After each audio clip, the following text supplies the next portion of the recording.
Hello, അപ്പോൾ ഇന്ന് ഒരു ചെറിയൊരു വീഡിയോ ആണ്, ഒരു പാൻ കേക്കിൻ്റെ വീഡിയോ ആണ്. നമുക്ക് പെട്ടെന്ന് തന്നെ ഒരു പാൻ കേക്ക് റെഡിയാക്കി എടുക്കാം. അതിന് വേണ്ടിയിട്ട് നമ്മളൊരു മുട്ട എടുത്ത് അതിനൊന്ന് സെപ്പറേറ്റ് ചെയ്യാം.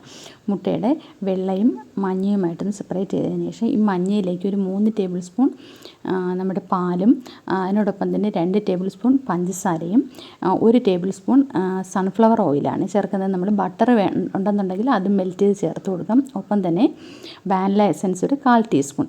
ഇതിലെല്ലാം കൂടെ ചേർത്തിട്ട് ഒന്ന് നല്ല രീതിയിലൊന്ന് പഞ്ചസാര ഒന്ന് മെൽറ്റ് ആവുന്നത് വരെ ഒന്ന് മിക്സ് ചെയ്തെടുക്കുക. അതിന് ശേഷം ഇതിലേക്ക് ഒരു 1/4 കപ്പ് മൈദാ മാവും 1/2 ടീസ്പൂൺ നമ്മുടെ ബേക്കിംഗ് പൗഡറും കൂടെ ചേർത്തിട്ട് ഒന്ന് നല്ല രീതിയിൽ എല്ലാം കൂടെ ചേർത്തിട്ട് ഒന്ന് നല്ല രീതിയിലൊന്ന് മിക്സ് ചെയ്ത് മാറ്റി വയ്ക്കുക. അതിന് ശേഷം നമ്മൾ മാറ്റി വെച്ച നമ്മുടെ മുട്ടയുടെ വെള്ളയുണ്ടല്ലോ, അതിനെ നമ്മൾ ഒന്ന് ബീറ്റ് ചെയ്തതിന് ശേഷം അതിലേക്ക് നമ്മൾ 2 ടേബിൾ സ്പൂൺ പഞ്ചസാരയും കൂടെ ചേർത്ത് നന്നായിട്ട് നല്ല രീതിയിൽ ഈ ഒരു പതഞ്ഞ് പൊങ്ങുന്ന ഈ ഒരു രീതിയിലൊന്ന് ബീറ്റ് ചെയ്ത് മാറ്റി വയ്ക്കുക.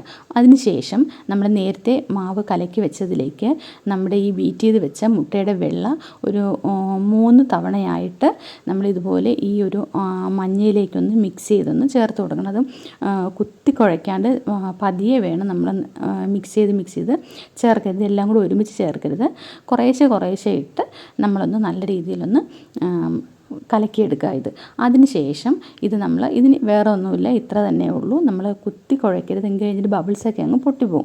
അതിന് ശേഷം ഒരു പാൻ അടുപ്പിൽ വെച്ച് ഒന്ന് ചെറു തീയിലെന്ന് വെച്ച് ഒരു ഹൈ ഫ്ലെയിമിൽ വെക്കരുത്, ലോ ഫ്ലെയിമിൽ വെച്ചിട്ട് വേണം നമ്മുടെ ഈ പാൻ കേക്ക് റെഡിയാക്കി എടുക്കില്ല എന്നുണ്ടെങ്കിൽ ഇത് പെട്ടെന്ന് തന്നെ കരിഞ്ഞു പോകും.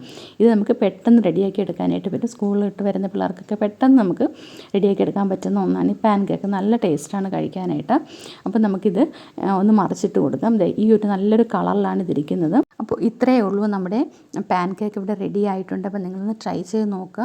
ഇതിനോടൊപ്പം നമുക്ക് ചോക്ലേറ്റ് മെൽറ്റ് ചെയ്തോ അല്ലാന്നുണ്ടെങ്കിൽ നമ്മുടെ ഹണിയും കൂടെ ചേർത്തിട്ട് വേണമെങ്കിൽ നമുക്കിത് കഴിക്കാവുന്നതാണ്. അപ്പോൾ എല്ലാവരും ഒന്ന് ട്രൈ ചെയ്ത് നോക്കുക കേട്ടോ.